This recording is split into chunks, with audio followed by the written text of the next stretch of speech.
Now we also need to talk about determining data security controls. So baselines, scoping and tailoring, standard selection, and a little bit about cryptography. And we're going to talk more about cryptography in a later domain, but we're going to touch on it here, talking about security controls. So a baseline. We have to have baselines. We need, quite simply, something to compare the current events with something, or against something, I should say. So if we know the norm and something's happening, we can say, oh, this is happening, let's look at the baseline. Effective network security demands an integrated defense in depth approach. Remember, I talked about defense in depth in domain 1. Right? We have the data, the good stuff that the hackers are trying to get to, and we want to put layers here. A defense in depth. Put a policy out here. Have a good policy. It's more of a deterrent, right? Administrative control. Don't do this, or this, and this may happen to you. But that policy is not going to necessarily stop me from hacking that system. It's not going to come out and stop me from typing. It's not going to cut the data communication link off. It's more of a deterrent, right? And the closer we get to the data, the closer we're getting to the end system, the endpoint, the laptop or the desktop. So we could have network security. We could have agents and network devices, IDSs, IPSs inside a firewall. We could have host-based intrusion systems, antivirus. And we're moving closer and closer to the data to protect that. Now, the first layer of defense in depth approach is the enforcement of the fundamental elements of network security. Now, these fundamental security elements form a security baseline of what we're supposed to do. These create a strong foundation on which more advanced methods and techniques can be built upon, like I was talking about, right? Fundamental out here, and we get more and more technical or advanced as we move in. So the objective of baseline protection is to establish a minimum set of safeguards or controls to protect all or some of the IT systems in our organization or inside of our enterprise. So key words there, baselines and minimum set of safeguards or minimum set of controls. We need something to compare that against. We're going to baseline that system. This is the standard, this is the minimum that it can have. It has to have antivirus. It has to have a host-based firewall. It has to have the latest application patches. It has to have this and has to have that. It has to have a logon banner. It has to, we can go on and on and on. But that's the baseline. That means any system that doesn't meet that baseline, those minimum requirements, may not be allowed on the network, may not be allowed inside of the infrastructure. We should have policies in place that establishes this baseline. That could be an IT policy, because usually the IT team are the ones that say create images or build our computers. And when I say build, I mean install the operating system, install our applications, install our patches, update everything for us. Get it to that baseline so now it can go out in production and the end user can start using that device. So an enterprise may generate its own baseline. We did that at one of my old jobs. We said it had to meet this minimum security for all end users. Now, our servers had a higher baseline. They had more strict requirements, like password complexity requirements, who could access that device, and so on and so forth. Now, an example of an approach found by examining the United States government configuration baseline. So they established their own baseline, the USGCB. Now, the purpose of this initiative was to create a security configuration baseline for IT products widely deployed across federal agencies. So whatever federal agency has, they had to meet this government configuration baseline of security, the minimum protection that they have to have. If not, then they're not allowed on the federal agency's infrastructure or network. They should not be allowed to access that data. because they don't meet that baseline. If we don't meet the baseline, we could be introducing what? I won't give it away. Vulnerabilities. That's right, because that's a weakness. And again, we're only as strong as our weakest link. If we have a system down here that's not meeting the baseline, this is our weakest link.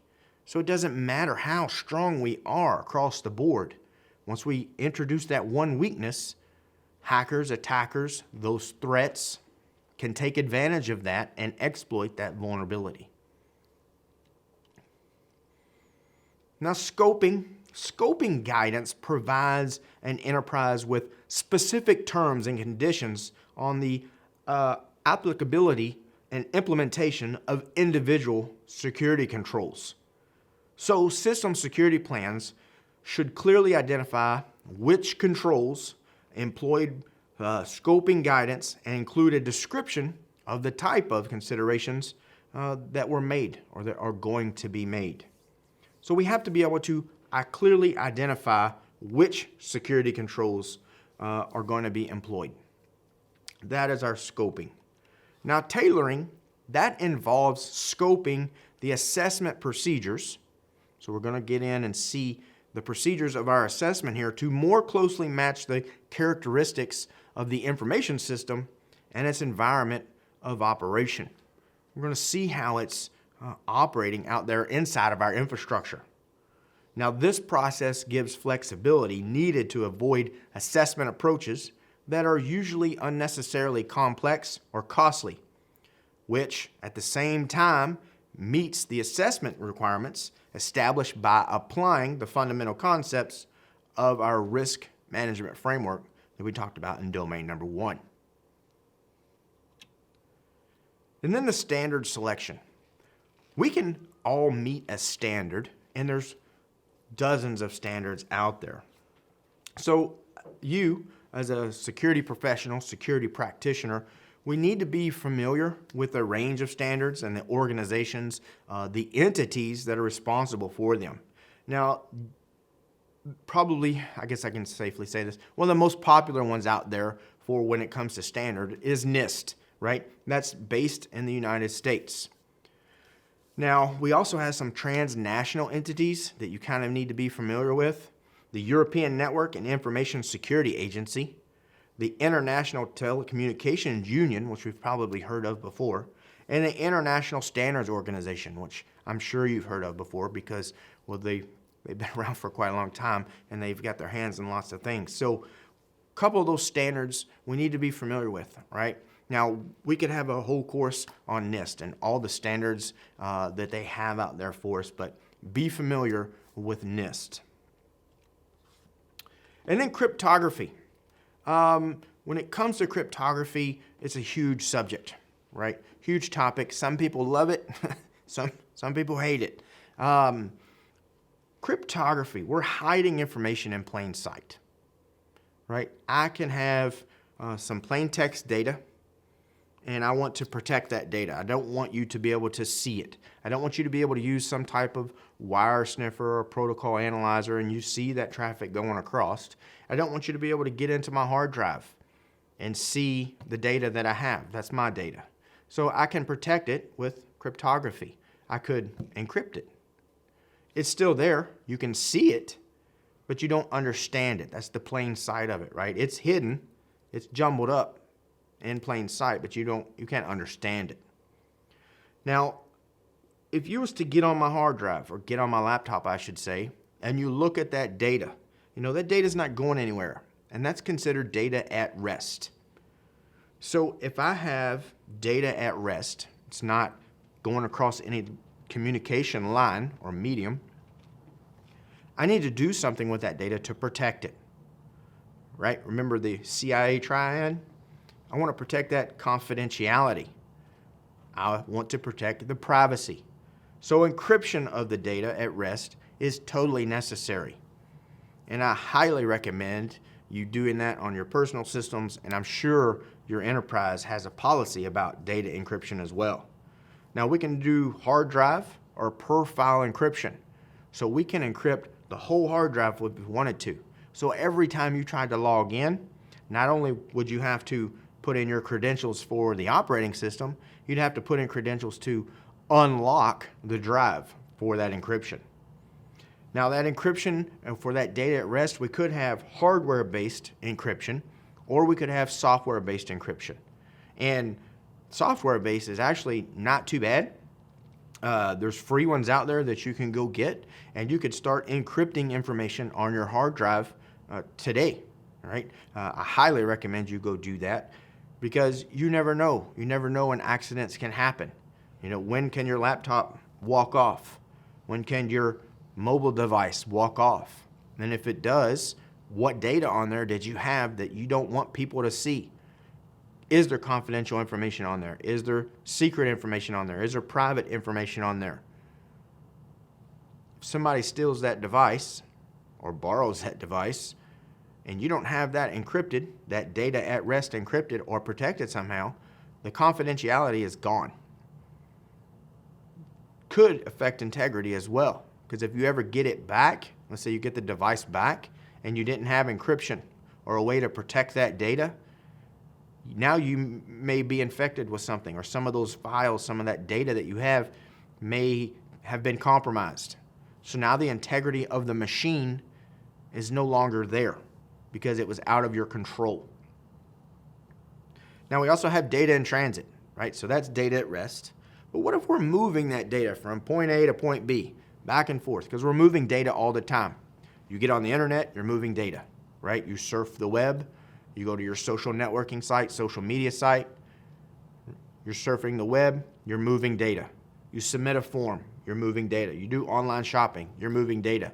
You copy a file from your laptop to another desktop or to the file server, you're moving data.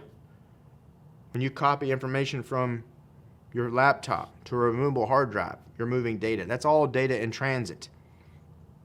So let's talk about from point A to point B, say across the internet. How can we secure that? Well, we can use link encryption or I should say, end-to-end encryption. Link encryption, we're going to encrypt the whole communication, the headers, everything, our protocols. End-to-end encryption is from one endpoint to another endpoint. So let's say we have to go across multiple routers, or we have two routers in between me and you. End-to-end encryption will go from my endpoint to the next router. Now that data may not be encrypted while it's in that router, but once it leaves that other router and moves on to the next router, the end connections are going to be encrypted. So it could be encrypted, unencrypted, encrypted, unencrypted, encrypted until it gets to the end. Link encryption will do the whole pipe. Now, a couple things we can use, and again, we're going to talk about these more a little bit later, but things like SSL, TLS, IPsec, AES, all right? Lots of industry standards that we can use out there for this data communication encryption. So encrypting the traffic as it moves is just as important as data at rest encryption or that protection. People usually don't think about one or the other, right? You may encrypt your hard drive. Outstanding, that's great. But what if you send me a file? Is that data encrypted? Can anybody intercept that data between you and me, right? And if it is encrypted, how are we going to encrypt it? You know, if we do symmetric encryption, which we haven't really talked about cryptography too much yet, but if I did symmetric encryption, how are you going to get me that pre-shared key? How do I know how to unlock it now, right? All things we have to think about. But what I want to focus on here right now is data at rest and data in transit. If it's at rest, it's on that system. If it's in transit, it's moving across some type of medium to get from, say, point A to point B or C, D, E, depending on what type of mechanisms you use. And then we want to establish handling requirements. All right, so just like with our physical assets, it's important that classified information, that classified assets that we may have are clearly marked and they're clearly labeled. We want to make sure they're labeled properly. Again, so people understand how important or unimportant that particular asset is. If it's something that we have to hold on to, this is going to affect our data retention. If it's very important, if it's medium importance, low importance, is it something that we can delete? Is it something that we have to securely delete? Remember, we talked about the data remnants. If I just deleted it and not worried about wiping it or sanitizing that disk, is it going to be okay? Talking about handling requirements, what about encryption? The data at rest and data at transit we just talked about, right? How are we handling that information? How are we, as the custodians of this data, or it could be the data owners, how are we handling the data that we've been entrusted with now? So that record retention and disposal. A couple different ways we can do this, all right? We can use strip cut shredders, which they've been around for a long, long time. Those are those ones that you see that cut the paper into long, thin strips. So what we're talking about here is hard copies right now, right? So you get those long strips. Now, yeah, it looks cool, and your data may be destroyed. But, is it possible for somebody to reach in to the wastebasket, pull those strips out, and start putting the picture back together? Start putting the puzzle back together. Yeah, it may take a lot of tape, it may take a lot of time, but it is possible. So they take it a step further. They come up with cross-cut shredders. Now, they cut them in these strips, but then they cross-cut those strips. So now instead of having long strips, we got a bunch of squares. So now it's making it even harder, right? Because now it looks like almost like snow inside of the wastebasket. Now you can reach in there and grab a handful and plop it on the table and start spreading it all out. And if you're really good at puzzles, then have at it. But it's going to take you a while. You could have particle cut shredders. These are similar to crosscut. Remember, crosscut, we got the long strips, and every so often, maybe every 2-3 inches, it does a crosscut. So the paper will come down the shredder, and a crosscut will come across. And it goes down a little bit more, it comes across. A little bit more, it comes across. So now we got these shorter strips, if you will. This particle cut creates tiny squares or circular fragments now. So now it's even smaller. So we're getting smaller and smaller and smaller of what we're doing to these records, these pieces of paper. Now we also have something called a hammer mill. I don't have any first-hand knowledge with that, but that pounds paper through a screen. So we have a screen here, and it's hammering, hammer mill. It's pounding that information through that screen. And if you think about a screen, those holes are extremely tiny. It will almost, I don't want to say liquefy this paper, but it's going to make it into powder pretty much. I would say nearly to impossible to reverse engineer, if you will, or put it back together. There's not going to be any way possible to do that with this. Now you also may have a granulator or a disintegrator. You're repeatedly cutting that paper up into fine mesh-sized particles. Again, I'm going to venture to say that's impossible to put back together. All right, the last three, I wouldn't want that job. I'm just telling you that right now. I don't want to have to put that information back. I don't want to put the information back together for any of those, really. But the first one, the strip cut, is not too bad, especially if there's not very much paper in the wastebasket. But these other ones, we're getting smaller and smaller and smaller and smaller particles. And if you disintegrate it, there's nothing to put back together. So that does make it impossible.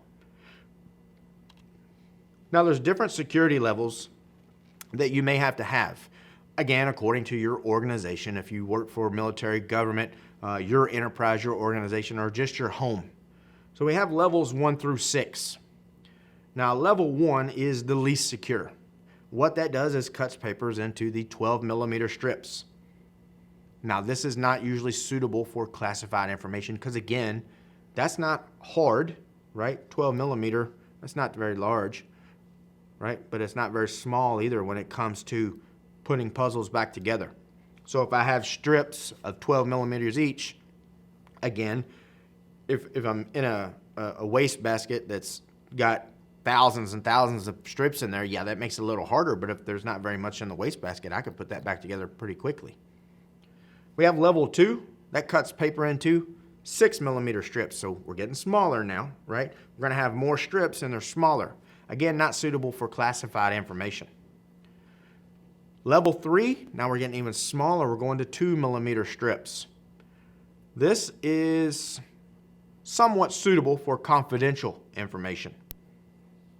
Level 4, now we're cutting paper into 2x15mm particles. Now this is suitable for sensitive, but classified or business proprietary information, maybe not so much. Level 5, 0.8 times 12mm particles. This is suitable for classified information. Level 6, 0.8 times 4mm particles. So it's really, really thin, really, really short, suitable for top secret information. So you can see 6 different levels we have there, and the higher levels we go, the more secure we are getting. Now you may not have levels 4, 5, and 6 in your home. You may have something that you can go buy at the local department store in your house. Maybe you hit level 1, level 2. You may have level 4, that cross cut. That would be one of those cross cuts, right? Pretty popular nowadays. Pretty popular in enterprises as well, right? Because they have proprietary information, confidential information, private information that they can't let get out. It may be about their customers. It may be about their employees. It doesn't matter. A lot of people use these strip cutters, these shredders, to shred up their documents. Now a little bit more about the record retention and disposal.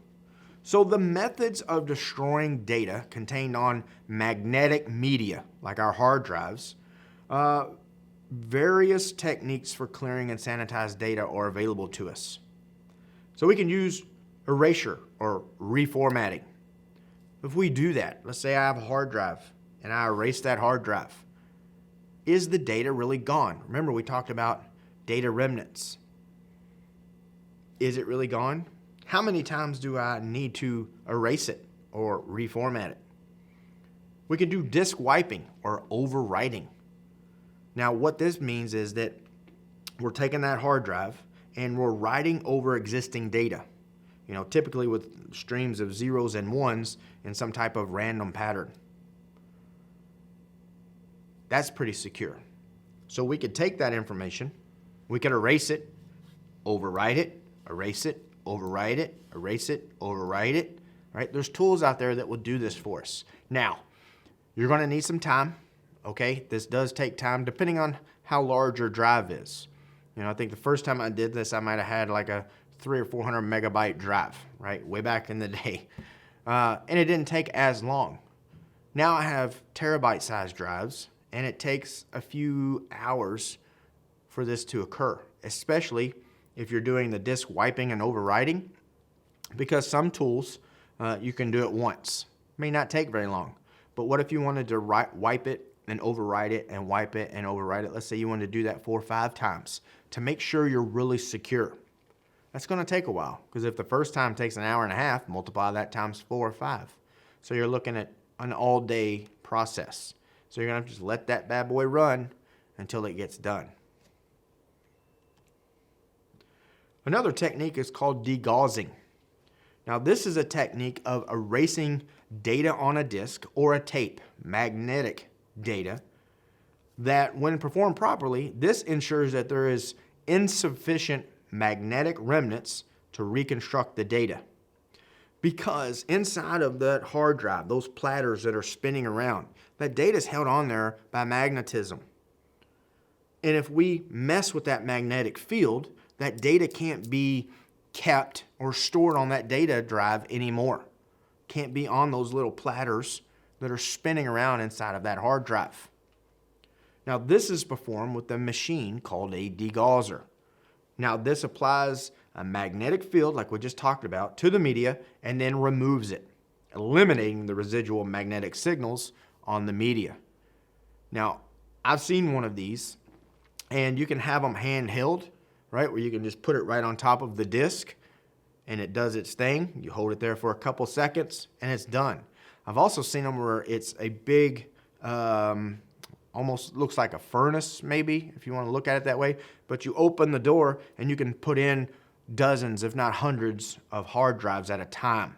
So that way you don't have to take your hand out, go to the next one, and then go to the next one, and then go to the next one. You can put them all in there at once, close up the door, right? Hit the button, let it do its thing for a second or two, and then you're done. Now all those drives should be sanitized or wiped completely. They're demagnetized. Now, by the way, when you do this, they're no good anymore, right? The magnetic field, the remnant, pulls all that off. So if you want to use that hard drive again, this might not be your best option. Now, this is the end of domain number 2. So we talked about the classifying of information and supporting assets.